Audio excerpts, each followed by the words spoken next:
ఆ దేవుడే రాసినది చదవాలి నీవు ఆ దేవుని పుస్తకం. బడిలోని చెప్పని సృష్టికర్త పుస్తకం పరలోకము నుండి పంపబడినది. పరిశుద్ధాత్మ ప్రేరణతో వ్రాయబడినది. పరిశుద్ధమైన మా కన్న తండ్రి, నీకు వేలాది వందనాలైనా నీకే ఘనత నీకే మహిమ చెల్లిస్తున్నాం. మా కన్న తండ్రి, ఏమిచ్చి నీ రుణం తీర్చుకుంటాం దేవా. కన్నులెత్తి నీ వైపు చూసే అర్హత సర్వ మానవాళి కోల్పోయినప్పటికీ తండ్రి, నీ కుమారుని లోకానికి పంపించి తల ఎత్తుకునే విధంగా చేసిన ఆత్మలకు తండ్రి,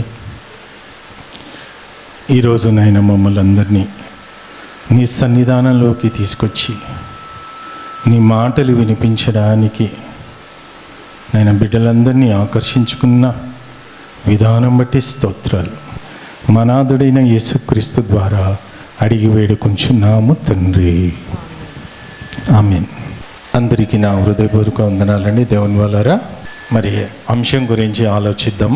భూమి మీద అపవాది చెరలో నుండి విడిపించిన ఆత్మలను తండ్రి దగ్గరికి పోవడానికి నిజమైన స్వాతంత్రం.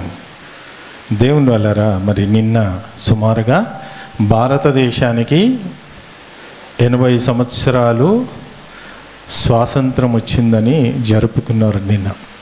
సంతోషం. దేనికి స్వాతంత్రం వచ్చిందో ఈ అమాయకులకి తెలియదు. ఒక్కొక్క దేశానికి ఎన్నో బానిసత్వంగా ఉన్నాయండి. ప్రతి దేశానికి ఏదో ప్రాబ్లమ్స్ ఉంటాయి. ఆ ప్రాబ్లం నుంచి బయటపడడానికే ఎన్నో పోరాటాలు చేస్తారు. ఆ పోరాటాలలో విజయం పొందుకొని స్వాతంత్రం తెచ్చుకుంటుంటారు. మరి ఈ 66 గ్రంథాల యొక్క స్వాతంత్రం ఏంటి అనేది కనుమరుగు చేసేసిందండి దెయ్యం.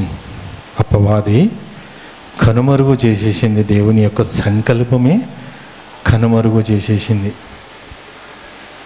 నిజంగా ఒక మంచి మాట మనం ఆలోచిస్తే 2 కొరింథీయులు 3వ అధ్యాయం 17వ వచనం చూడండి. ప్రభువే ఆత్మ. ప్రభువే ఆత్మ. ప్రభు యొక్క ఆత్మ ఎక్కడ నుండినో. ప్రభువే ఆత్మ. ప్రభు యొక్క ఆత్మ ఎక్కడ నుండునో. ప్రభు యొక్క ఆత్మ ఎక్కడ ఉండునో అక్కడ స్వాతంత్ర్యం ఉండును. అక్కడ స్వాతంత్రము ఉండును. నిజంగా క్రీస్తు సంఘంలో ఉన్న బిడ్డలందరికీ స్వాతంత్రం నిజంగా వచ్చిందా లేదా? వచ్చిందా? వచ్చింది కదా. అది ఎందుకంటే ఈ సత్యము మనకి తెలియనంత కాలము ఒక వ్యక్తుల మీద ఆధారపడడం. గత 10 సంవత్సరాల నుంచి నా మీద ఆధారపడేటట్టుగా మిమ్మల్ని తయారు చేస్తలే. సత్యం ఏం చేస్తుందట? మనుషుల్ని స్వతంత్రులు చేస్తుందట. ఎక్కడుంది అది?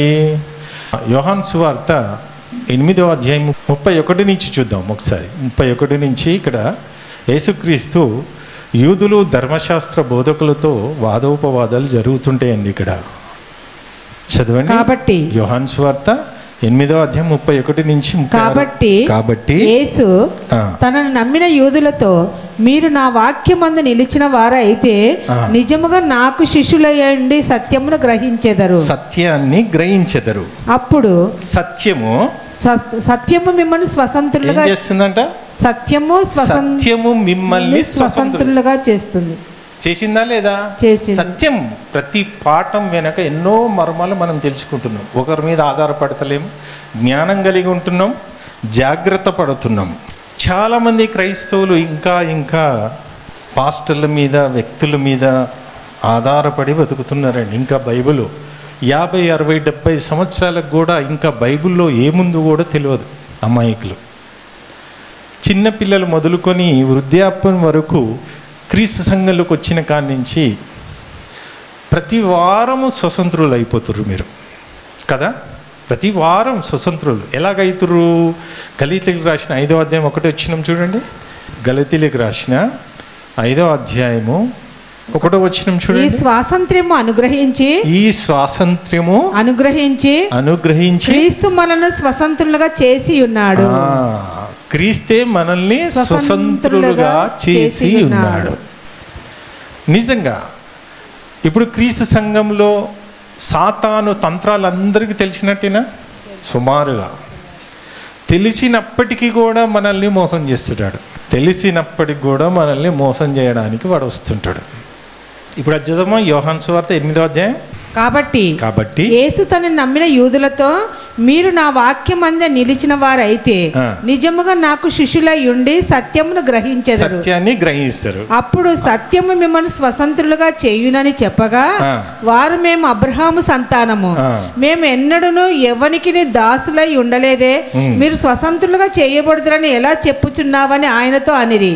అందుకు యేసు, పాపము చేయు ప్రతి వాడును పాపమునకు దాసుడని. దేనికి దాసుడంట? పాపానికి దాసుడు, బందీ అయిపోతున్నాడు, బానిస. పాపమునకు దాసుడని మీతో. ఎందుకు ఈ పాపానికి దాసుడు అంటే, ఇలా ప్రపంచం మొత్తము అపవాదికి దాసోహమైండు.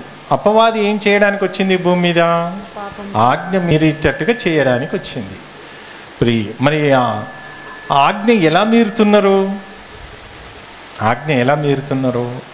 మన బ్రతుకు తెరువు కోసం ఎన్నో పనులు చేసుకుంటున్నాం, కానీ తెలుసో తెలియక చేస్తున్న ఎన్నో ఆజ్ఞలు మనకు తెలియకుండా మీరుతున్నాం.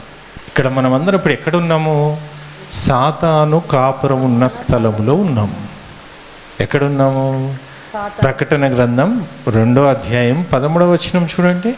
సాతాను సింహాసనమున్న స్థలములో, సాతాను సింహాసనమున్న స్థలములో నీవు కాపురం ఉన్నావని మనమందరం కాపురం ఉన్నాం. మరి సాతాను ఎక్కడ అవపడతలేదే?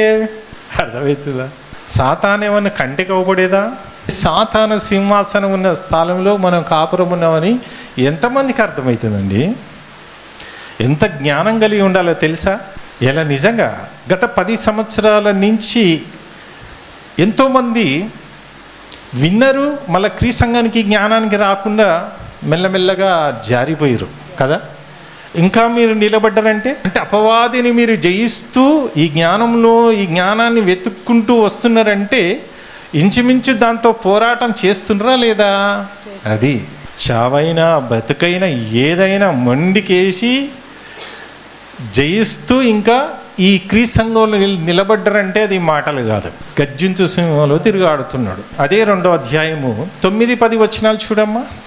నీ శ్రమను, మనందరి శ్రమలు, నీ దరిద్రతను నేను చూడండి. మన శ్రమలు, శరీరానికి ఏదో రోగం పెట్టేసి సంఘానికి రాకుండా ఉంటారని, శరీరానికి ఏదో పెట్టేస్తే ఆత్మలో పడిపోతారని. ఇప్పుడు అపోస్తుల్ని కూడా పడేయాలని చూసింది కదా, నిలబెట్టరు కదా.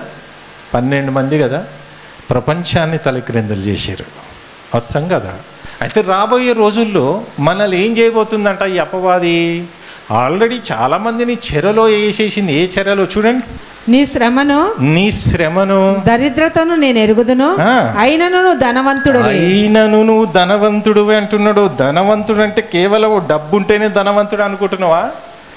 ఈ కాగితాలన్నీ మనం తయారు చేసుకున్నాం. తాము యూదులమని చెప్పుకొనుచు యూదులు కాక సాతాను సమాజపు వారి వలన నీకు కలుగు దూషణ నేను ఎరుగుదును. నీవు పొందబోవు శ్రమలను భయపడకుము. ఇదిగో మీరు శోధింపబడినట్లు అందరూ శోధింపబడినట్లు అపవాది మీలో కొందరిని చెరలో వేసేస్తుందంట. చెరలో వేస్తుందా? వేసేసిందా?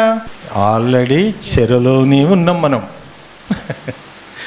భూమి మీద సర్వమానవాళి అపవాది చెరలోనే ఉన్నాం. ఆల్రెడీ బైబిల్ ఏం చెప్తుంది? మనమంతా మీలో కొందరిని చెరలో వేయింపబోచున్నాడు. 10 దినములు శ్రమ కలుగును. 10 దినాలంటే 10 రోజుల. మనకి ఇప్పుడు ఇక్కడ ఇది ఏంటి అని మీకు అర్థం కావాలంటే దేవుని వాళ్ళరా, యెషయా గ్రంథం 61:1 వచనం చూడండి. ప్రభువకు యెహోవా ఆత్మ నా మీదికి వచ్చి ఉన్నది. ఆ, దీనులకు బాగా వినాలి, చాలా పాయింట్లు ఉన్నాయి ఇలా. దీనులకు సువార్తమానము దీనులకు, దీనత్వంతో ఉన్నవారికి సువార్తమానము ప్రకటించుటకు యెహోవా నన్ను అభిషేకించెను. నలిగిన హృదయము గల వారిని దృఢపరచుటకును చెరలో ఉన్న వారికి విడుదల. ఇప్పుడు మనం అందరము చెరలో ఉన్నాం, అర్థమైందా? చెరలో ఉన్నాం, విడుదలైనం, కానీ అపవాది కాపురం ఉన్న స్థలంలో ఉన్నాం. వాడుకుంటాడా? చెరలో నుంచి విడిపింపబడ్డ తర్వాత నీకంటూ ఆయుష్కాలం ఉంది కదా, ఈ ఆయుష్కాలం వరకు భూమి మీద దేవుడు ఉంచుతున్నాడు. ఇప్పుడు రక్షింపబడిన వెంటనే, నీలో జ్ఞానోదయం వచ్చిన వెంటనే దేవుడిగా మారు మనసు నిమిత్తం అందరినీ ఇక తీసుకుపోయి పరదేశంలో ఉండాలంటే ఈ పాటికి ఎప్పుడో యేసు దేవుడు కదా. పరీక్షింపబడుతున్నాం మనం. ఇప్పుడు చెరలో వండుకుంటూ వాడు ఎన్నో శోధనలు, ఎన్నో బాధలు, ఎన్నో ఇబ్బందులు, ఆర్థిక ఇబ్బందులు అన్నీ. మనం ఉండేది ఎక్కడ? సాతాను కాపురం ఉన్న స్థలంలో ఉన్నాం. మరి సాతాను కాపురం ఉన్న స్థలంలో నుంచి పోవాలి అంటే శరీరం పోయేది, ఆత్మ మరి పోనిస్తలేదు కదా. వాడు గర్జించు సింహంలో తిరుగాడుతున్నాడు. అర్థమవుతుందా? 1 పేతురు 5వ అధ్యాయం 8వ వచనం. నిబ్బరమైన బుద్ధి గలవారై మెలకువగా ఉండండి. మీ విరోధైన ఎవరికి చెప్తున్నాడు? జ్ఞానవంతులకి, సాతాను తంత్రములు తెలిసిన వారికి చెప్తున్నాడు. అవునా కదా? మీరు తెలిసిరు కాబట్టి మీకేం చెప్తున్నాడు? మనందరికి ఏం చెప్తున్నాడు ఇక్కడ? మెలకువగా ఉండండి. అంటే మెలకువగా ఉండండి అంటే, ఒక దొంగ వస్తున్నాడు, ఊర్లోకి దొంగ వస్తుందంటే రాత్రి పండుకోకుండా, నిద్రపోకుండా దొంగల కోసం కావలగాడం కాదు. ఇది ఒట్టొట్టి పోరాటం కాదు. ఇలా ఎన్నో దేశాలు పగ మరొక దేశానికి పగ ఇవన్నీ పెట్టేది ఎవరు? అపవాది. ఏ దేశాన్ని కూడా నిమ్మలం ఉండనియాడు. ఏ దేశాన్ని లేదు, ఏ డిస్టిక్ లేవు, ఏ ఊర్లు లేవు, ఏ కుటుంబాలు ఏది లేదు. నువ్వు దేవుని కొరకు మంచిగా బ్రతికినావు అనుకో, చూసి ఓర్వడే. అందుకే వాడు ఏమంటుండు చూడు, నిబ్బరమైన బుద్ధి గలవారై మెలకువగా ఉండండి. మీ విరోధి అయిన అపవాది. ఎప్పుడు మనకి విరోధి అయిండు? ఎప్పుడైందమ్మా? మీ విరోధి అయిన అపవాది అంటున్నాడు అక్కడ. పేతురుగాడు ఎందుకు రాస్తున్నాడు అక్కడ? మనకి విరోధి ఎప్పుడైండు? మన వల్లనే దాని సీటు పోయింది తెలుసా. మనకి ఇస్తానని దేవుడు అనుకున్నాడండి. మనకు నా పిల్లలకి పరలోకం ఇయ్యాలి అని అనుకున్నాడు. అని కోట్ల సంవత్సరాలు మీకు ఇంతగా సేవ చేస్తే ఎప్పటికైనా ఈ పరలోకం వైభవం అంతా మాకే దక్కుతుందని ఎక్కడనో నీ పోలికలో ఉన్న బిడ్డలు ఎక్కడనో మట్టిని తీసి దాని శ్వాసని ఊది పిలిచి పరలోకం ఇస్తావా? వీళ్ళకి ఇస్తావా? మాకు దక్కని ఆ పరలోకం వారికి దక్కని అని దేవునికి పైగా సింహాసనం వేసి కూర్చున్నది. అది దేవుడు చూసి ఏం చేసిండు? అక్కడి నుంచి భూమి మీదకి నెట్టేస్తే ఎక్కడికి వచ్చింది? అది భూమి మీదకి వచ్చింది. భూమి మీద ఎవరు ఉన్నారు? మనం ఉన్నాం. దేవుని మీద పగ తీర్చుకోలేక అది ఎవరి మీద పగ తీర్చుకుంటుంది? ఇక్కడ మనల్ని ఒత్తుతే అక్కడ దేవుడు బాధపడుతున్నాడు. బందీ అయి ఉన్నాం. ఇప్పుడు పరలోకం అంతా ఖాళీ, ఎవరిని పోలిస్తలే. ఇంకెలా? పాతాళమని నిండిపోతుంది. నా పిల్లలు ఎప్పుడు వస్తారు, నా బిడ్డలు ఎన్ని సంవత్సరాలు ఎప్పుడు వస్తారా అని ఏమంటున్నాడు? కీర్తన 91వ వచనం 3వ వచనం చూడండి. ప్రభువా తరతరముల నుండి మాకు నివాసస్థలము నీవే. నీవు మనుషులను మనుషులందరినీ మట్టికి మార్చుచున్నావు. నరులారా అంటే లోపటున్న ఆత్మ. ఇప్పుడు మనమంతా మట్టికి మారవాలి కదా. చచ్చిపోయినప్పుడు ఏమైతుందమ్మా? సమాధిలో పెట్టేస్తాం. దీన్ని మట్టికి మార్చి నరులారా అంటున్నాడు. నరులారా అంటే నరులు ఎలా వస్తున్నాడు? నరులేంటి? ఆత్మ. మీకు ఇంకా క్లారిటీ కావాలంటే ప్రసంగి 12:7 చూడండి. ప్రసంగి 12:7 మన్నైనది వెనకటి వలనే మరల భూమికి చేరును, మళ్ళా భూమికి చేరును. ఆత్మ ఇక్కడ స్పష్టంగా చెప్తున్నాడు. ఇక్కడ ఆత్మ దాన్ని దయచేసిన దేవుని దానిని ఎవరు దయచేసిండు? దేవుడు దయచేసిండు. దేవుని యొద్దకు మరలా పోవాలి అంటే పోనిస్తున్న వీడు అపవాది పోనిస్తున్నాడా? మీరు పోరాటం చేస్తున్నారు.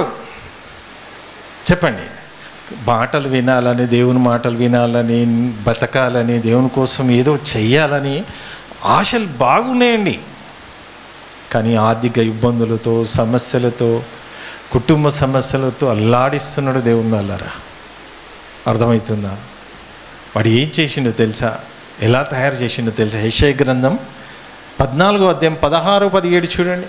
యెషయా గ్రంథం 14వ అధ్యాయం 16-17 వచనాలు చూడండి. ఏం చేసేసిండు మనల్ని అందరినీ? నిన్ను చూచువారు నిన్ను నిదానించి చూచుచు ఇట్లు తలపోయిదురు, భూమిని కంపింపజేసి రాజ్యములను వణికించిన వాడు. రాజ్యాలన్నిటిని వణికిస్తున్నాడట. వణికించిన రాజ్యం, ప్రతి రాజ్యము దాని చేతిలోకి వెళ్ళిపోయింది. అపవాది కాపురం ఉన్న స్థలములో మనం ఉన్నామంటే మనల్ని ఊకుంటుందా అండి? చెప్పండి. పోరాడేది ఎలా పోరాడాలి? దాంతోని ఒట్టినా, కత్తులతోనా? చెప్పు, ఎలా పోరాటం చేయాలట? మనం చేసే పోరాటము ఎలాంటి పోరాటం? ఎఫెసీయులకు రాసిన 6వ అధ్యాయము జాగ్రత్తగా మనకి ఏది అపవాదిని జయించాలన్నా వాక్యమే. 10 నుంచి ఒకసారి చూద్దాం. తుదకు ప్రభు యొక్క మహాశక్తిని బట్టి మనమందరం అపవాదిని జయించాలంటే ఎలా జయించాలంటే ఇక్కడ చెప్తున్నాడు. తుదకు ప్రభు యొక్క మహాశక్తిని బట్టి ఆయన యందు బలవంతులై ఉండుడి. మీరు అపవాది తంత్రాలను ఎదిరించుటకు శక్తిమంతులగునట్లు దేవుడిచ్చి సర్వాంగ కవచమును ధరించుకొనుడి. ఏలయనగా మనము పోరాడేది శరీరులతో కాదు. ఎవరితోనమ్మా? తెల్లాలేసి ఎవరితో పోరాడుతున్నాం? పక్కింటి వాళ్ళతోని, ఎదురింటి వాళ్ళతోని, భార్య భర్తలతో పోరాటం, అన్నదమ్ముల అక్కజల్లలతో పోరాటం. క్రీస్తు సంఘంలో ఈ పోరాటం మనకుంది. ఇప్పటి నుంచన్నా ఒక పోరాటం ఉంది అని పోరాటం స్టార్ట్ చేయండి. అర్థమవుతుందా? ఈ పోరాటం ప్రతిరోజు చేస్తే మన పక్షంలో దేవుడు పోరాడతాడు. ఈ పోరాటమే నీకు లేదనుకో, ఇంక ఎవరి పక్షాన్ని వచ్చి పోరాడతాడు యేసుక్రీస్తు? చెప్పండి. ఇక్కడ ఏమంటున్నాడు? మనకి జ్ఞానవంతులకి ఎలా పోరాడాలి? వాక్యంతో పోరాడాలి, వాక్యంతోనే పోరాడాలి. యేసుక్రీస్తు వచ్చిండు, భూమి మీదకి వచ్చిండు. అపవాది వచ్చింది, రాళ్ళని రొట్టెలుగా చేసుకుని తిను అన్నాడు. ఓకే నాయన అన్నాడా? మనిషి కేవలం రొట్టె వలన కాదు, దేవుడి నుంచి వచ్చే మాట వల్ల జీవిస్తానంటే నోరు మూసుకున్నది. నోరు మూవించాలి. ఎంతోమంది వ్యక్తుల ద్వారా మన దగ్గరకు వస్తుంది, మనల్ని శోధిస్తుంది, మన ఆత్మీయ జీవితం పతనం చేయడానికి ఎలాగనన్నా నిన్ను పడవేస్తుంటుంది. అది చాలా చాలా జాగ్రత్త దేవుని వాళ్ళరా. చదువు తల్లి. ఏలైనగా మనము పోరాడునది శరీరులతో కాదు, కానీ ప్రధానులతోనూ అంధకారులతోనూ ప్రస్తుత అంధకార సంబంధులకు లోకనాథులతోనూ ఆకాశ మండలమందున్న దురాత్మల సమూహములతో. ఎక్కడ అడ్డ వేసినాయట? దురాత్మల సమూహం ఆకాశములో ఉన్నాయట. నువ్వు చేసిన ప్రార్థన అక్కడ ఆపేస్తుంది. నువ్వు దేవునికి అపాయింట్మెంట్ పెట్టుకుంటావు. ఏమని? దేవా, నీ యందు బతకాలనుంది, నీ యందు ఎదగాలనుంది, ఆర్థిక ఇబ్బందులు ప్రతిరోజు ప్రార్థన చేసుకుంటున్నాం కదా. నీలో కొద్దిగా అపవాదికి సంబంధమైన బీజం మనలో ఉందనుకో, మధ్యాకాశంలో మన ప్రార్థన ఆపేస్తాడు. నువ్వేమనుకుంటున్నావు? ఇలా ప్రార్థన చేసుకుంటున్నా కదా, అయిపోయింది ఇంకా, రేపు నాకు దేవుడు జవాబిస్తాడని నువ్వు అనుకుంటావు. వాడు ఏం చేస్తున్నా? అక్కడ మధ్యాకాశంలో ప్రార్థన ఆపేస్తున్నాడు. పోనిస్తలే, దేవుని దగ్గరికి పోనిస్తలే. అందుకే దేవుని దగ్గరికి మన ప్రార్థన పోవాలంటే బైబిల్ ఏం చెప్తుంది? పాపుల మనవి ఆలకించుడు అంటున్నాడు. ప్రతిరోజు మనం వేకువజాములో లేస్తాం కదా, ఫస్ట్ మనం ఎలా ఉండాలి? మన క్రియలు ఎలా ఉండాలి? దేవుని దగ్గరికి వెళ్ళాలంటే అక్కడ సైన్యము ఉన్నది. ఆ సైన్యాన్ని దాటేసుకొని పోవాలంటే ఆ ప్రార్థనలో సత్క్రియలు ఉండాలి, దేవుని యందు భయభక్తులు ఉండాలి, పాపాలకి దూరంగా ఉండాలి. అప్పుడు ఆ ప్రార్థన అది టచ్ చేద్దామనే వరకల్లా కరెంట్ షాక్ కొడుతుంది. అమ్మో, ఈ ప్రార్థన జోలికి నేను రాను బాబోయ్ అని భయపడాలి. మనమేమో బ్రదర్ ఎప్పుడు చూసినా ప్రార్థన చేస్తున్నా అంటే ఏ ప్రార్థన చేస్తున్నావు నువ్వు? ఇక్కడ బైబిల్ ఏం చెప్తుంది తెలుసా? యోహాను సువార్త 9వ అధ్యాయం 31. దేవుడు పాపుల మనవి ఆలకింపడని దేవుడు పాపుల మనవి ఆలకింపడని ఎరుగుదుము. ఎవడైనను దైవభక్తుడై ఉండి ఆయన చిత్తము చెప్పున జరిగించిన ఎడల ఆయన వాని మనవి ఆలకించును. చూసిరా, ఇంకేమన్నాడమ్మా? ఎఫెసీయులకు రాసిన చదువు. అందుచేతను మీరు ఆపది దినమందు చాలా మంది మన ఆపది దినాలన్నీ ఏం చేస్తుంటామమ్మా మనం? బ్రదర్ మా కోసం ప్రార్థన చేయండి. మీరేం చేస్తారమ్మలారా అంటే మేము గాలి తిరుగుతాం. దేవుడు మా ప్రార్థన ఆలకించనని మాకు చెప్పేసిండు, మాది ఏం లేదు. ఇంకా మీరేమైనా ప్రార్థన చేస్తే ఈ వ్యక్తి ప్రార్థన ఆలకిస్తాడా? లేదు. అర్థమైతే దానికి ఏమంటున్న అర్థం చదువు. మీరు ఆపది దినమందు వారిని ఎదిరించుటకును సమస్తము నెరవేర్చిన వారై. ఆపది దినములందు దానిని ఎదిరించుటకు సమస్తము నెరవేర్చిన వారై నిలవబడుటకును శక్తిమంతులగుటకు దేవుడిచ్చు సర్వాంగ కవచమును ధరించుకొనుడి. ఇది వాక్యము. అది వాక్యానికే లొంగుతుందండి. ఇంకా ఒట్టొట్టి మాటలు లొంగదు. యేసు నామమున బంధిస్తున్నా అనేది కుక్క పిల్ల అనుకుంటారు. అది ఆత్మ, ఒక శక్తి, కంటికి అవపడిన ఒక శక్తి. దానిని బంధించడం కాదు, దాని మీద భూమి మీద ఉన్నంత వరకు ఎదిరిస్తూ ఇప్పుడు చూడండి, నన్ను కూడా ఎన్నో విధాలుగా వస్తుంటుంది. ఎదిరించుకుంటూ నిలబడుతున్నాం. ఎదిరియాల దానిని. ఏలగనగా మీ నడుమునకు సత్యమును దట్టి కట్టుకొని నీతియను మైమర్పు తొడుగుకొని పాదములకు సమాధాన సువార్త వలన సిద్ధ మనసును జోడు తొడుగుకొని నిలవబడాలి. ఎందుకు నిలబడాలంటున్నాడు? ఈ సంఘం ఏ సంఘం? ఇది జీవమగల దేవుని పుట్టుటి సంఘమా? బాగా వినండి. మత్తయి సువార్త 11వ అధ్యాయము 17, 18, 19. మీకు పిల్లనగురు ఊదితిమి గాని మీరు నాట్యమాడరైతిరి. దీనికి అర్థం ఏంటి? అపార్థంలోకి వెళ్ళిపోతున్నాయి ఈ వాక్యాలన్నీ. ఇప్పుడు నేను వాక్యం వెదజల్లుతున్నా. వాక్యం విని మీరు ఏం చేయాలి? ఇప్పుడు నేను ప్రకటిస్తున్నా, పోయి మనం ఏం చేయాలి? ప్రకటించాలి. అదే నా అర్థం. ఇంకేమంటుంది చూడండి. కానీ మీరు రొమ్ము కొట్టుకొన రైతిరి గాని తమ చెలికాండతో చెప్పి పిలుపులాటలాడుకొని పిల్లకాయలను పోలి ఉన్నారు. అంటే పిలుపులాట. చిన్న ఉన్నప్పుడు ఏ ఆటలు ఆడినాం మనం? ఏ ఆట? ఇది ఈ ఆట. అపవాది అందరినీ ఈ ఆట ఆడిస్తుంది. మనోనేతల గుడ్డితనం చేసింది. దీంతో యుద్ధం చేయాల్సింది మనము. ఇవాళ మనకి యుద్ధం చేపిస్తుంది, మనకు గొడవలు పెట్టేస్తుంది. మంచి చీరలు హ్యాపీగా కూర్చొని ఆడుతున్నాడు. చిన్న పిల్లల ఆటలండి ఇవి. సమాధి వరకే ఆడిస్తున్నది, పాతాళంకి నడిపిస్తున్నది. మన జీవితం ఇది సమాధి వరకు కాదు. ఇది అసలు మన ఆత్మకు చావే లేదు కదా. ఆత్మకు చావుందా? శరీరానికి చావుంది కానీ మరి ఆత్మకు చావు లేని ఆ ఆత్మను తండ్రి దగ్గరికి పంపించాల్సింది మనం పోయి. ఇవాళ చిన్న బలహీనతలకి ఇది అయిపోతున్నాం. భూమి మీద ఆత్మకు శత్రువు ఎవరండి? గలీతీయులకు రాసిన 5వ అధ్యాయము 16, 17, 18 చూడండి. గలీతీయులకు రాసిన 5వ అధ్యాయం 16, 17, 18. నేను చెప్పున్నదేమనగా ఆత్మానుసారంగా నడుచుకొనుడి. బాగా వినాలండి, చదవమ్మా. నేను చెప్పినది ఏమనగా ఆత్మానుసారంగా నడుచుకొనుడి.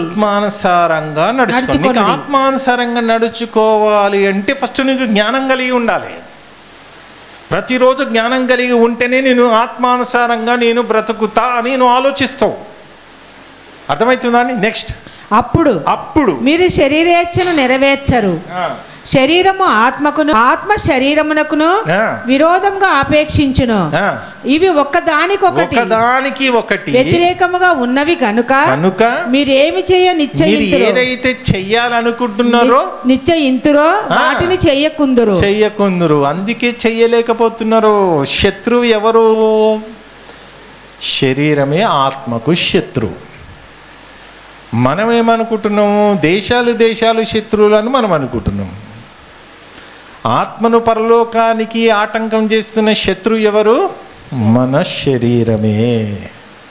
అందుకే పౌలు గారు ఒక మాట అంటున్నాడు, రోమీలకు రాస్తే 8వ అధ్యాయం తేండి ఒకసారి. ఇలా మనమందరము కొంతమంది ఆత్మానుసారంగా ఆలోచిస్తారు, కొంతమంది శరీరానుసారంగా ఆలోచిస్తారు. ఎలాగా మీరు ఆలోచిస్తున్నారో ఇక్కడ మనకి క్లారిటీ చెప్పేస్తున్నారు. ఇక్కడ చూడండి, 5 నుంచి చదవండి. శరీరానుసారులు శరీర విషయముల మీద మనసునంతురు. ఇక్కడ ఎవరెవరు శరీరానుసారులు? శరీరం మీదనే మాత్రమే మనసుస్తారు. వీళ్ళు ఎక్కడికి పోతారట? సాతాను ఏజెంట్లుగా మారిపోతున్నారు. అర్థమవుతుందా అండి? నువ్వు ఆత్మానుసారంగా బ్రతుకుతేనే నువ్వు సేఫ్ జోన్లో ఉన్నావు. బాగా వినండి, చాలా జాగ్రత్తగా ఆలోచించుకోండి. ఆత్మానుసారులు ఆత్మ విషయముల మీద మనసునంతురు. ఆత్మానుసారులు ఆత్మ విషయముల మీదనే మనసు. అంటే శరీరానుసారులు ఎలా మనసు వస్తారట? పొద్దున్న లేస్తే ఉంటాయి అది ఇబ్బందులు ఉంటాయి, ఎప్పుడు ఇంకా అదేనా? తెల్లాలు లేస్తే అయ్యో సంపాదన ఇంకా ఈ 24 గంటలు ఇంకా ఆత్మ గురించి ఏం ఆలోచిస్తాం? ఆత్మ వల్లనే శరీరం బ్రతుకుతుందని మర్చిపోయేటట్టు చేస్తుంటుంది అపవాది. మనం ఎంతవరకు భూమి మీద సంపాదించాలో అంతవరకే దాన్ని కంట్రోల్ ఉంచాలి. శరీర కంట్రోల్కి ఆత్మ వచ్చేసింది అనుకో, అప్పుడు మనం ఆలోచిస్తామంట శరీరానుసారులు శరీరం మీదనే మనస్సు. మురిగిపోయే శరీరం మీదనే మనసు. ఆత్మ ఎక్కడికి వెళ్తుంది? అప్పుడు పాతాళానికి వెళ్తుంది. ఆత్మానుసారులు ఆత్మ విషయముల మీద మనసు. ఆత్మానుసారులు ఆత్మ మీదనే మనస్సు ఎప్పుడు 24 గంటలు అదే మనస్సు. ఇప్పుడు మనం అందరము చెరలో ఉన్నాము. మరి చెరలో ఉన్నామా లేదా అనేది ఒకసారి దేవుని బిడ్డలు సుమారుగా, బాగా వినండి, సుమారుగా ఆదాము తప్పు చేసిన కానీ ఇప్పటి వరకు సుమారుగా 6000 సంవత్సరాలు ఇజ్రాయేలీలు ఎన్ని విధాలుగా చెరలోకి తీసుకెళ్ళిపోయిందో తెలుసు అపవాది. చెరలోకి చూద్దాం. ఇర్మియా గ్రంథం 29వ అధ్యాయము 7, 8, 9 వచనాలు ఒకసారి చూడండి. ఇర్మియా గ్రంథం 29వ అధ్యాయము 7 నుంచి 9 వరకు చూడండి. నేను మిమ్మల్ని చెరగొనిపోయిన పట్టణము యొక్క క్షేమము కోరి దాని కొరకు యెహోవాను ప్రార్థన చేయుడి. దాని క్షేమము మీ క్షేమమునకు కారణమగును.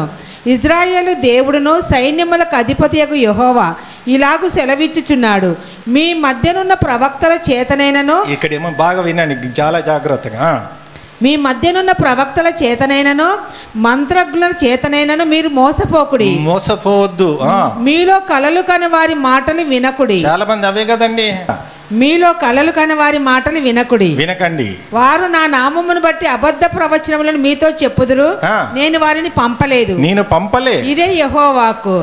యెహోవా ఈ ఆజ్ఞ ఇచ్చుచున్నాడు, బబులోను రాజ్యము. బాగా వినండి, బబులోను అనే పట్టణాన్ని గుర్తుపెట్టుకోండి. బబులోనికి ఇంచుమించు ఇజ్రాయేలీల మొత్తం యూదులందరినీ ఎన్ని సంవత్సరాలు చెరలోకి తీసుకెళ్ళిపోయినా తెలుసా అండి? బబులోను దేశం అనేది మామూలు దేశం కాదండి, ఇది చాలా డేంజర్ దేశం. బబులోను రాజ్యమునకు 70 సంవత్సరములు. ఎన్ని సంవత్సరాలట? 70 సంవత్సరాలు చెరలోకి. ఈ చెరలోకి ఎందుకు తీసుకుపోతున్నాడు అంటే ఇజ్రాయేలీలు దేవుని మాట వినకపోతే దేవుడు ఏం చేస్తున్నాడు? బబులోను దేశం అంటే మీకు అర్థం కావాలంటే ఒకసారి చూద్దాం. బబులోను దేశం యొక్క చరిత్ర ఏంటో ప్రకటన 18వ అధ్యాయం తీయండి.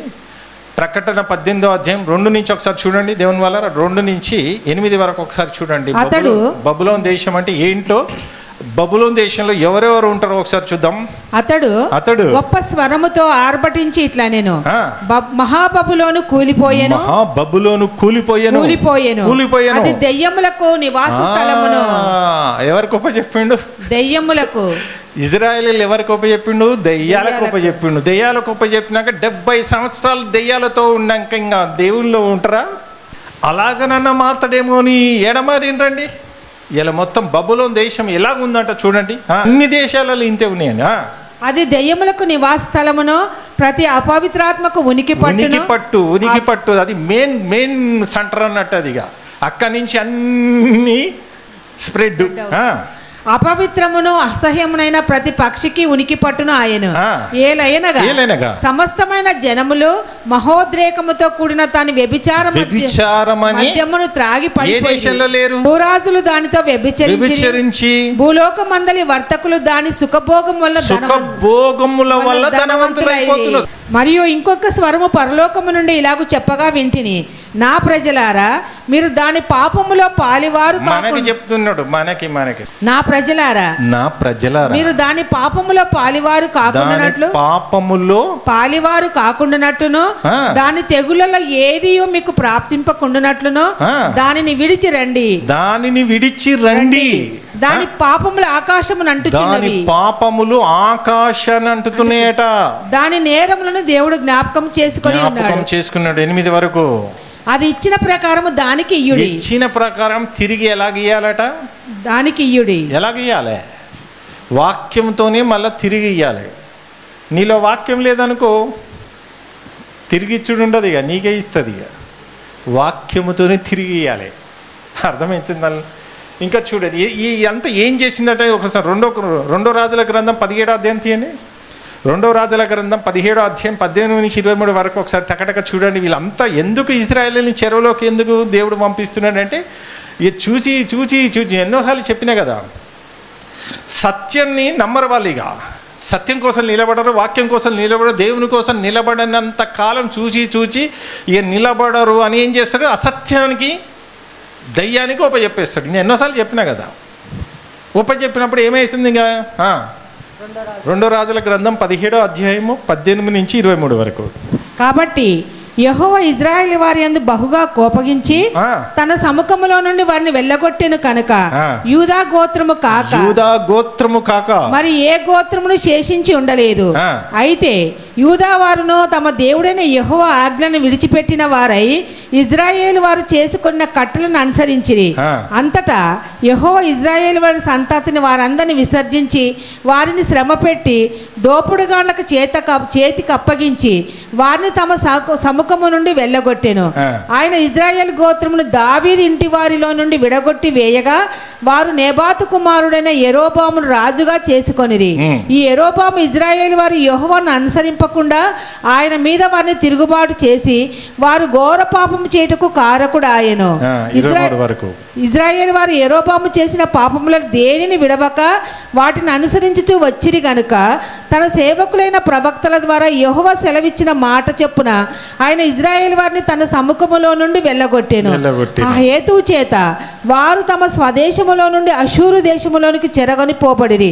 నేటి వరకు వారు అచ్చట ఉన్నారు. నేటి వరకు అంటే చూడండి, వీళ్ళందరినీ ఎందుకు చెరలోకి తీసుకెళ్ళిపోతున్నాడు? ఇలా మనం కూడా ఎవరైతే సత్యానికి లోబడ్డారో దేవుని వైపు ఉన్నట్టు, అసత్యంలో ఉన్నారనుకో అపవాదికి దాసులుగా ఉన్నట్టు. ఇప్పుడు మనం ఈ చెరువులో నుంచి బయట పడాలి అంటే ఆల్రెడీ పడ్డాము, కానీ ఇంకా 20-30 సంవత్సరాలు బతికుండాలి కదా ఈ జ్ఞానం కలిగి. ఇంకా అయిపోయింది జయించేసిన అంటే ఊరుకుంటే అయిపోతుందా? ఇప్పుడు చూడండి, ఈ యుద్ధంలో ఉన్నాం మనం. ఇప్పుడు యుద్ధం ఆపేసినాం అనుకో వాడొచ్చి మన మీదకి యుద్ధం చేస్తాడు. వాస్తవం కదా? యుద్ధం ఒకరోజు పోయే యుద్ధం కాదు ఇది. ఒకరోజు పోయే యుద్ధము కాదు ఇది. భూమి మీద బ్రతికినంత కాలం యుద్ధం చేస్తూనే ఉండాలి. ప్రకటన గ్రంథం ఎన్నోసార్లు మనం చదువుకున్నాం కదా, చూద్దాం. ప్రకటన 20వ అధ్యాయము 1, 2, 3 వచనాలు చాలా జాగ్రత్తగా చదువుదాం. చూడండి, మరియు ప్రకటన గ్రంథం 20వ అధ్యాయము 1 నుంచి 13 వరకు. మరియు పెద్ద సంఖ్యలను చేత పట్టుకొని అగాధం యొక్క తాళపు చెవి గల ఒక దేవదూత పరలోకము నుండి దిగివచ్చుట చూచితిని. అతడు ఆది సర్పమును అనగా అపవాదియు సాతానును ఆ మహాఘట సర్పమును పట్టుకొని 1000 సంవత్సరములు ఎన్నోసార్లు చెప్పిన కదా, 1000 సంవత్సరాలు అంటే పని కాలము. దేవుడు భూమి ఆకాశాలకు పునాది వేసిండు కదా. వేస్తే అపవాది సైన్యం అంతా భూమి మీద ఉంటే, ఇప్పుడు చూడు, ఒక దిక్కు మనం ఇల్లు కట్టుకుంటూ పోతున్నాం అనుకో, ఇటు కట్టేలో కూడా ఇంకొకటి చీడ పురుగులు వచ్చి దాన్ని ఖరాబ్ చేస్తుంటే ఎట్లుంటుంది? అర్థమవుతుందా? దేవుడు తన పోలికలో ఉన్న బిడ్డలకి భూమికి పునాది వేసిండు. ఆదికాండం 1వ అధ్యాయంలో మొత్తం విశ్వ దినాలు చేసిండు. ఒక్కరోజు కాదు, 2 రోజులు కాదు, ఎన్ని వేల సంవత్సరాలు మనకు తెలియదు. అర్థమవుతుందా అండి? అయితే ఈ 6 రోజులు అన్నట్టుగా మనకు చూపిస్తున్నారు, కానీ వేల సంవత్సరాలు అది. మరి అపవాదిని కూడా పరలోకంలో ఉంటే డిస్టర్బ్ అయిపోతుందని, భూమి మీద ఉంటే దేవునికి ఆటంకం ఉంటుందని దేవుడు ఏం చేసిండు? 1000 సంవత్సరాలు అనగా పనికాలం ఈకి భూమికి పునాది వేసిండు కదా. ఈ భూమికి పునాది వేసి అన్నీ సంపూర్ణంగా నెరవేర్చిన తర్వాత అప్పుడు ఆది తల్లిదండ్రులను తీసుకొచ్చి ఏదెం తోటలో పెట్టిన తర్వాత అన్ని జాగ్రత్తలు చెప్పిన తర్వాత అప్పుడు పాతాళం నుంచి మళ్ళీ బయటికి తీసుకొస్తాడు. అదే చదవండి. 1000 సంవత్సరములు బంధించి అగాధములో పడవేసి ఆ 1000 సంవత్సరములు గడుచు వరకు ఇక జనములను మోసపరచకుండానట్లు అగాధమును మూసి దానికి ముద్ర వేసేను. ఇప్పుడు దాన్ని బంధించినాక, మొత్తం సైన్యమంతా బంధించినాక పరలోకంలో ఏ డిస్టర్బ్ లేదు, భూమి మీద ఏ డిస్టర్బ్ లేదు. దేవుడు ఏదైతే చేయాలనుకున్నది సంపూర్ణంగా దేవుడు తన పోలికలో ఉన్న బిడ్డలకి చేస్తాడు. ప్రశాంతంగా ఉంది. ఎందుకు మళ్ళా దాన్ని బంధించిన దాన్ని మళ్ళా ఎందుకు అనవసరంగా తీసుకొచ్చి మనుషులకు శోధించిండంటే, దేవుడు అదే కదా పాప క్షమాపణ మనకిచ్చింది. అపవాదికి కూడా ఇచ్చిండు, కానీ నిలబెట్టుకోలే. అర్థమైందని నిలబెట్టుకోలే. ఆ అవకాశం కోల్పోయింది. ఇంకా దేవదూతలకి పాప క్షమాపణంగా లేదు, మనకున్నది. ఇంక అపవాదికి లేదు, అపవాది సైన్యానికి ఇంకా లేదు. అవకాశం ఇచ్చిండు. ఎప్పుడు ఇచ్చిండు? ఫస్ట్ అది తీసిండు కదా, 1000 సంవత్సరాలు బంధించి బయటకు తీసిండా లేదా? తీసిన వెంటనే తండ్రిగా నన్ను క్షమించు, నేను మళ్ళీ పరలోకం గానే ప్రతికాలను నిన్ను ఆరాధిస్తాం, మీ సైన్యం అంతా మాకు ఇంకా మీ మీద తిరుగుబాటు చేయం, నీ పైగా సింహాసనం మేము వేయం, నువ్వు ఎట్లా చెప్తే అట్లా వింటామని అన్నరా? డైరెక్ట్ వచ్చి తన పోలికలో ఉన్న బిడ్డలకి ఏం చేసిందండి? భూమికి పునాది వేసిన తర్వాత చూస్తుండగా దేవుని కష్టాన్ని వేసుకొని వెళ్ళిపోయింది. ఎంత బాధ అండిగా.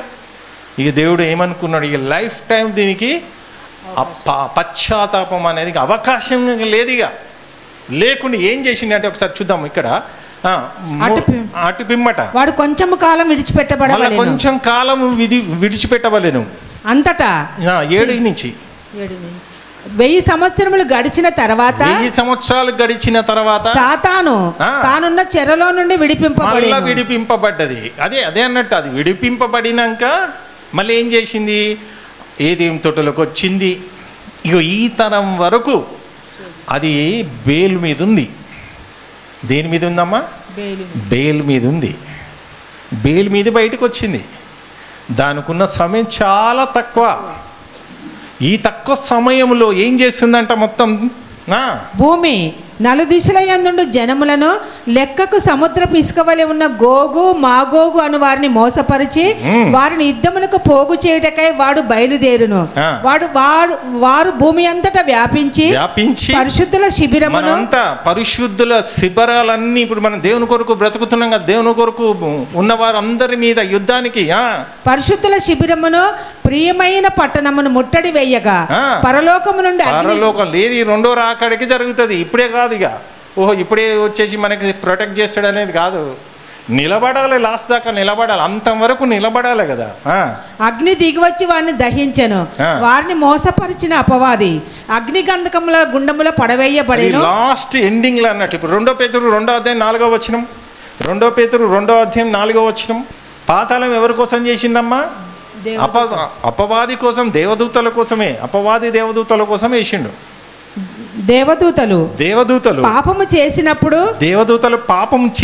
దేవుడు వారిని విడిచిపెట్టక పాతాళ లోకమందలి కటిక చీకటి గల బిలములలోనికి త్రోసి తీర్పుకు కావలిలో ఉంచబడుటకు వారిని అప్పగించెను. యూదా పత్రిక 1:6 వచనం. మరియు తమ ప్రధానత్వమును నిలుపుకొనక తమ నివాసస్థలమును విడిచిన దేవదూతలను మహాదినమున జరుగు తీర్పు వరకు కటిక చీకటిలో నిత్య పాశములతో ఆయనను బంధించి భద్రము చేసిన. ఇదంతా ఎప్పుడు? ఆ టైంలో అక్కడక్కడ రాయబడ్డది. అర్థమవుతుందా దేవుని వల్ల? లాస్ట్కి మత్తయి సువార్త 25వ అధ్యాయము 41వ వచనం. ఇప్పుడు ఎవరి కోసం? ఈ అపవాదికి పాతాళం ఎవరి కోసం తెరవబడ్డదమ్మా? అపవాది కోసం తెరవబడ్డది. అప్పుడు ఆయన ఎడమవైపున ఉండువారిని చూచి, శపింపబడిన వారలారా, నన్ను విడిచి అపవాదికిని వాని దూతలకు సిద్ధపరచబడిన నిత్యాగ్నిలోనికి పోవుడి. ఇప్పుడు మనల్ని ఎక్కడికి తీసుకుపోవాలని ప్లాన్ చాలా మందిని తీసుకుపోయింది. అపవాదితో రోజు పోరాటం చేయకపోతే నెక్స్ట్ మనమే. మన ముందు వారు అందరు అక్కడికి వెళ్ళిపోయారు. అర్థమవుతుందా అండి? మన ముందు వారు అందరూ అక్కడికి వెళ్ళిపోతారు. యుద్ధం ఎలా చేయాలో తెలియదు. ఈ తరానికి మనకి ఈ జ్ఞానం నేర్పిస్తున్నాడు. మనకంటూ ఒక యుద్ధం ఉందని సేవకులు నేర్పిస్తున్నారా? అపవాదితో ఒక యుద్ధం ఉందని నేర్పిస్తున్నారా? ఇంకా భూమి మీద జానడ పొట్ట కోసం 50 సంవత్సరాలు కుటుంబ యుద్ధాలు, భార్య పిల్లల యుద్ధాలు, ఇవి చేసి చేసి చేసి చేసి అలిసిపోయి వాక్యం వినటానికి వచ్చేవరకు వాక్యం వినేసి మళ్ళా మన యుద్ధాలు. నువ్వు దేవుని గురించి ఆలోచిస్తే చాలు నీకు ఆర్థిక ఇబ్బందులు. అమ్మో ఈ బాధ ఎంత ఆయన అని ఏం చేస్తున్నాం ఇక మనం? మరి డబ్బంతా సంపాదించుకొని ఎక్కడికి పోదాం అనుకుంటారు చెప్పండి? ఎప్పుడు వస్తుంది తెలుసా? యేసు రెండో రాక రెప్పపాటున కడమూర మ్రోగుతుంది. ఎప్పుడు మోగేది కూడా తెలియదు. ఇంకా టైం ఉంది కదా అని అనుకుంటుర్రా? లేదండి. చూడండి 1 కొరింథీయులు 15వ అధ్యాయం 52, 53. కడమూర. ఇప్పుడు ఆల్రెడీ ఎన్నో బూరలు మోగేసినాయి. ఇంక చివరి దశలో మనం ఉన్నాం. అంత్య దినాలు కదా, అంత్య దినాలలో ఉన్నాం మనం. ఇంకా టైం ఉందాం అనుకుంటున్నావా? 6000 సంవత్సరాలు దాటిపోతున్నాయి. ఇంకా కృపాకాలంలో ఉన్నాం. ఇంకా దేవుడు కృప చూపిస్తున్నాడు మనకి. ఇంకా ఏమీ లేదు, ఇంకా టైం ఉందని అనుకుంటున్నాం. కానీ ఎప్పుడు ఏం జరిగేది కూడా తెలియదు. చూడండి, ఇదిగో మీకు ఒక మర్మము తెలుపుచున్నాను. మనమందరము నిద్రించము కానీ నిమిషములో రెప్పపాటున. నిమిషం అంటే నిమిషం ప్లస్ రెప్పపాటు. కళ్ళు మూసి కళ్ళు తెరిచే లోపల ఏమైతుందట? కడబూరం రోగగానే మనమందరము మార్పు పొందుదుము. చూసిరా, బూరం రోగును. కడబూర రెప్పపాటులో కడబూర మోగిపోతుందట. ఎందుకంటున్నాడు అక్కడ? ఏదో బిందాసుగా ఉన్నారు, మంచిగా హ్యాపీగా ఉన్నారు, ఏ రంది లేకుండా ఉన్నారు. 2 కొరింథీయులు 12వ అధ్యాయం 14, 15. ఇదిగో ఈ మూడవసారి మీ యొద్దకు వస్తున్నాను, సిద్ధముగా ఉన్నాను. వచ్చినప్పుడు మీకు భారముగా నుండను. మీ సొత్తును కాదు, మిమ్మల్నే కోరుచున్నాను. పిల్లలు తల్లిదండ్రుల కొరకు కాదు, తల్లిదండ్రులే పిల్లల కొరకు ఆశ కూర్చుదగినది కదా. కాబట్టి నాకు కలిగినది యావత్తు మీ ఆత్మల కొరకు బహు సంతోషంగా. ఇప్పటికైతే పౌలు గారు అన్నట్టు ఇప్పటికన్నా నాకు కలిగిన యావత్తంతా ఆత్మల కోసమే ఖర్చు అయిపోయింది. దేవుడు అంటున్న నరులారా తిరిగి రండి, జయించి రండి, అపవాదిని జయించి రండి మనకే చెప్పేది. ఇక్కడ ఏముందని అంత పెంటలోకం దీన్ని చూసుకుని ఓ దేశాలు టూరు పోయినా, ఆవు పోయినా, ఈడు పోయినా ఏమున్నది ఈడ అంతా? అస్సలు ఎక్కడికి పోయినా నీకు తృప్తి ఉంటుందా? తృప్తి మామూలు లోకం కాదు అది. బాబా ఇంకా కొద్దిగా ఓపిక పట్టండి, కొద్దిగా ఓపిక పట్టుకోండి, నిజాయితీగా ఉండండి, దేవుని కొరకు బ్రతకండి, కష్టపడండి, ఆత్మను కాపాడుకోండి, చివరి వరకు కాపాడుకోండి, ఆత్మ పరిశీలన చేసుకోండి. ఒక్క క్షణంలో ఆత్మ పాతాళంకి వెళ్ళిపోతుంది. చాలా జాగ్రత్త దేవుని వాళ్ళరా. అందుకే ఇక్కడ ఏముంది? యోబు గ్రంథం 21:13 వారు తమ శ్రేయస్సు కలిగి బ్రతుకుదురు, ఒక్క క్షణములో పాతాళానికి జారిపోతారు. అవసరమా మనము? ఒక్క క్షణంలో పాతాళానికి పరదేశి ఇంతే గ్యాపు, అవునా?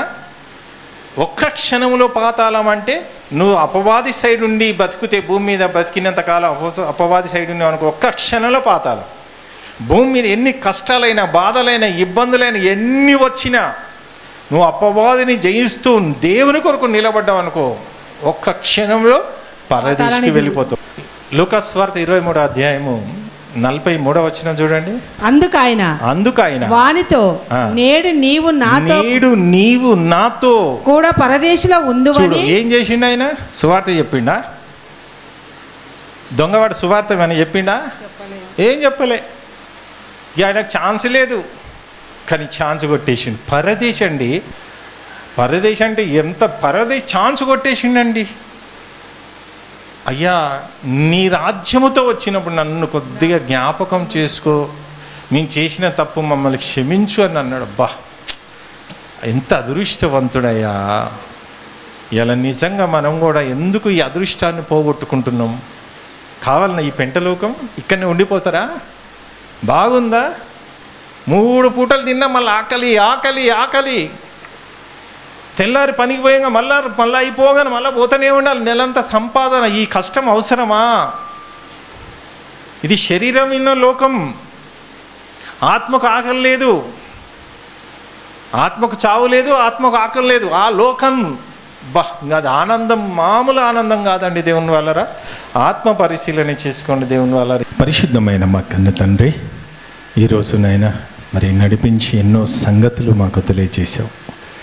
మరి నిజమైన స్వాతంత్రం ఇలా అమాయకులు ఒక లోకానికి, ఒక దేశానికి స్వాతంత్రం ఇచ్చి నేను సంతోషిస్తున్నారు. కానీ నాయన ప్రతి క్రైస్తుడు భూమి మీద ఎప్పుడైతే ఈ భూమి మీదకించి మేము వెళ్ళిపోతే మీ దగ్గరికి వెళ్ళేంత వరకు మా ఆత్మకు స్వాతంత్రమే లేదు తండ్రి.